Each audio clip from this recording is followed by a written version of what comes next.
everybody, welcome back to my modern homestead. If you don't already know, my name is Janet and I'm so happy that you are here.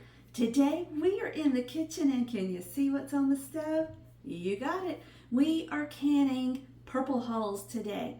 Now we've done a lot of work already up to this point, so I thought I would just come on while the house is quiet and I can think and concentrate and talk to you for just a minute and show you what we've done up to this point so far. So let's go take a look at that and I'll meet you right back here. And if you're not interested in all of that, I knew that door was going to open just as soon as I got started, and it did. So if you're not interested in seeing all that and you just want to see straight canning the way I did it last time, you can check right up here in this corner and see the video from then. But if you're interested to see this year, just hold tight and keep watching. Well, y'all, I was coming out here to show you picking some purple hulls, but guess what?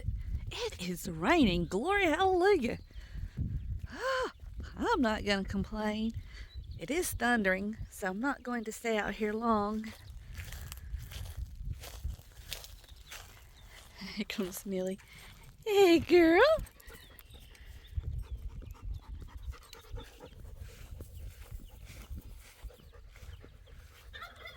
Stay. Okay. So, picking purple hulls. You just take them, just pull them off, just like so.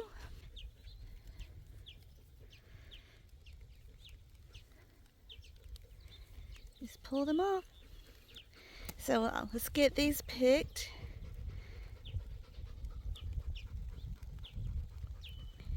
And I'll take you in and show you what we got. It's water from the sky, y'all. I could dance out here in this rain. It is so dry here, my corn's dead.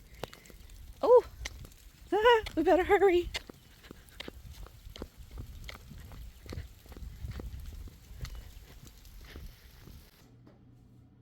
So here's what we got so far. That's a 5-gallon bucket full of purple hulls. We could have picked some more, but it's raining.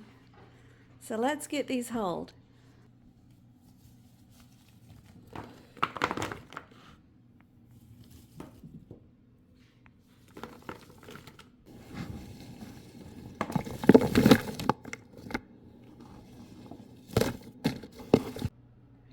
Now, if you've never shelled her purple hulls, I don't know what I was about to say.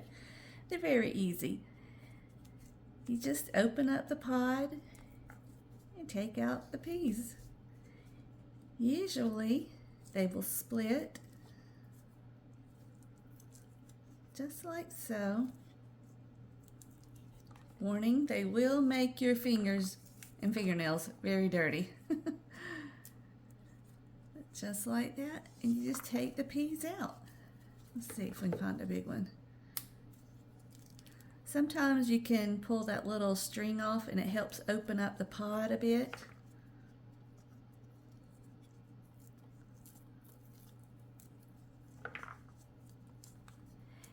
And it takes a little bit to get into the rhythm, but once you got it, they start going quickly. And you just pop them out. And this is how I do mine. Oops, I don't normally leave I normally have a trash can or another bowl that I throw the empty pods into.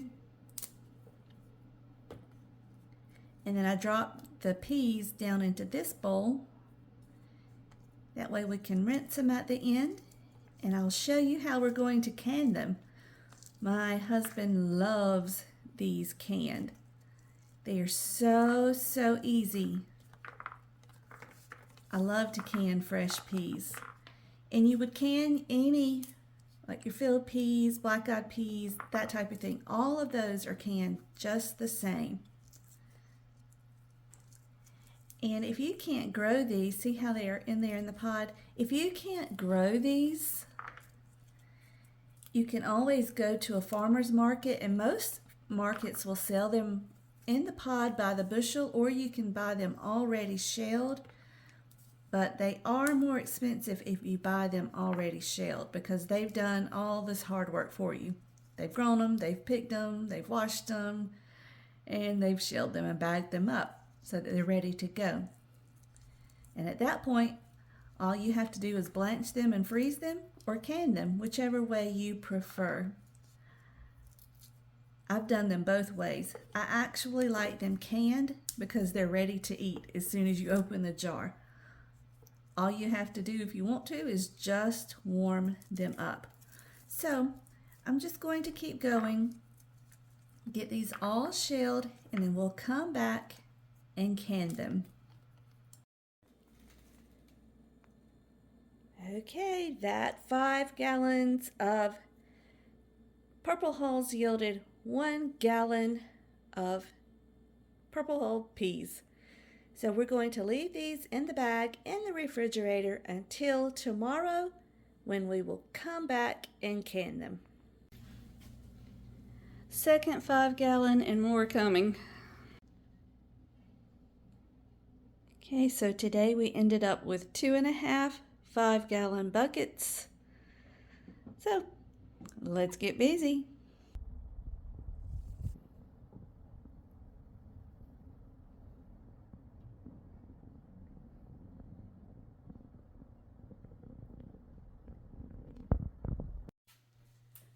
All right, y'all, look at here. We ended up with 3.5 5 gallon buckets of peas. I've got to get them canned today.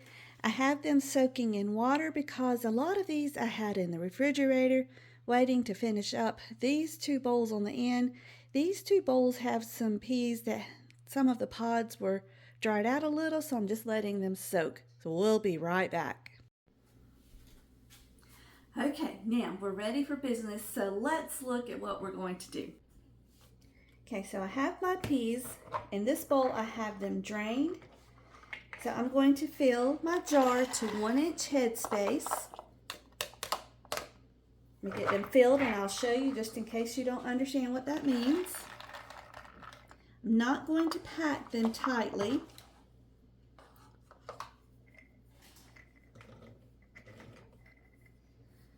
Okay, just like that, just under this large rim of the jar.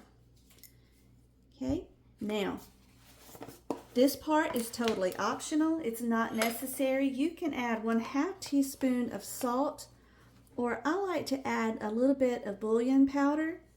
This is the Orrington Farms. It's the broth base and seasoning chicken flavor. Again, totally optional, not necessary. We just like it. Now, I just add the water to 1-inch headspace.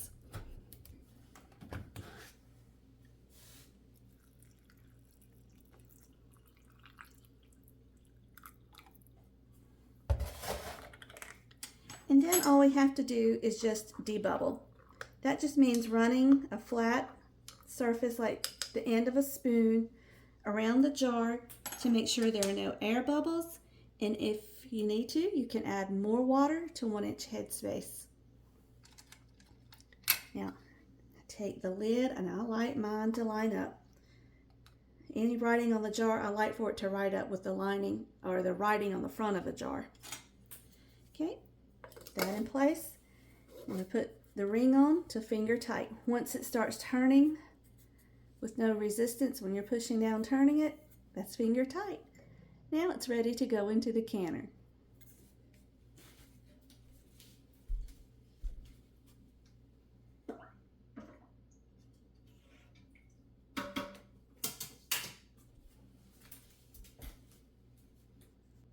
Oops, did y'all see what I forgot to do?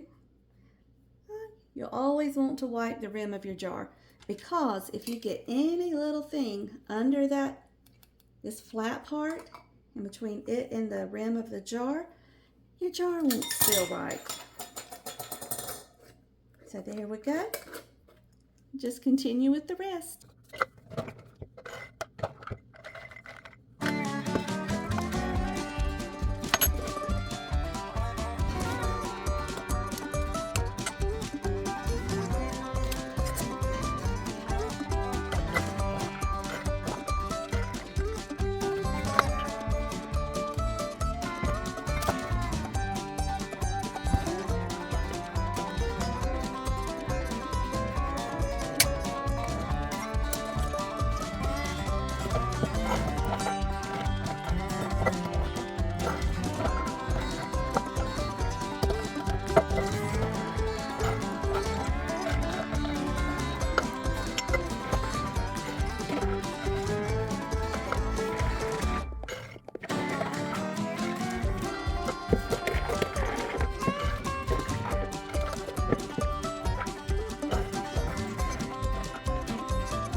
Okay, I'm starting my canner with 3 inches of water, and the water level will rise, but my instruction manual says nothing about taking water out.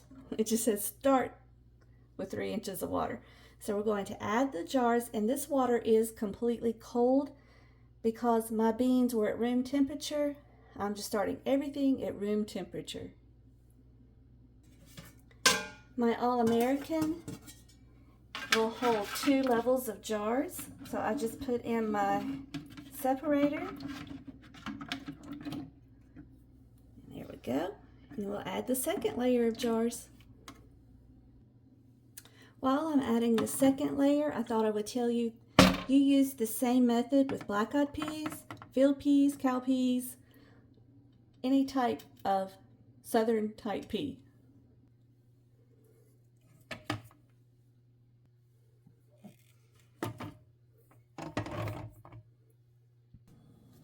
Okay, last one. Now, if I was using a regular mouth canning jar, we could probably get more in there, but with the wide mouths, it takes up a little bit more room. So all we do now is put the lid on. Try not to bang it.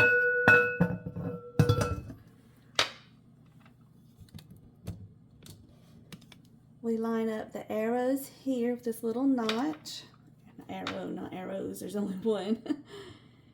Okay, and then you just check the level, make sure it's pretty even all the way around. You can look at my other canning videos to see that in more detail. And we're going to lock the lug nuts, wing nuts, whatever these are called, not lug nuts. I'm tired, y'all, can you tell? Here we go. And I just lightly lock them down till I go all the way around and check one more time for the spacing on the lid. And if it looks good, then I go ahead. It looks rough right there, doesn't it? That's what you call a lot of use. All right. Then we turn it on to high. And then once steam starts coming out of here, we'll let this do that for 10 minutes. That's called venting. And then I'll show you the next part. Okay, there is a steady stream of steam coming out of the stem, so we will let it go for 10 minutes and then put on the weight.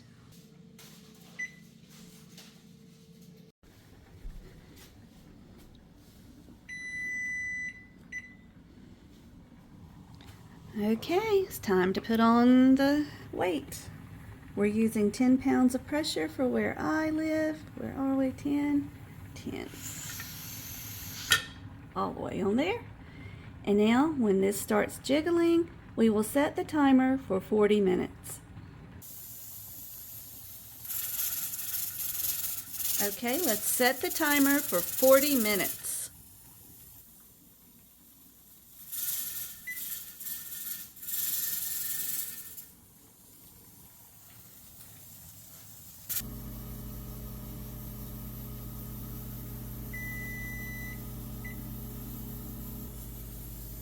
Okay, we're going to turn off the stove and let the pressure come to 0 pounds. So when that needle is resting on that metal post, we'll be ready to take off the weight. Okay, we are at 0 pounds of pressure. We can now take off the weight. And when I take it off, I'm going to leave the canner just like it is for another 10 minutes or so and let it continue to cool before I open the wing nuts.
whole nother batch to do, but the family has come in and it will probably be dark by the time that batch is done.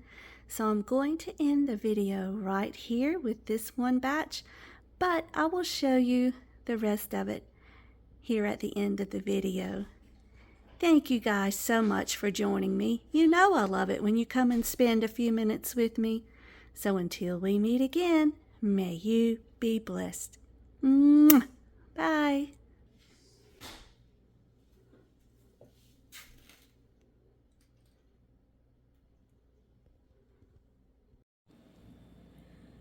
Last batch is out of the canner.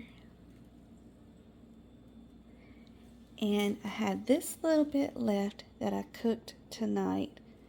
So that's about a cup. We ended up with 32 pints in total. Can't beat that.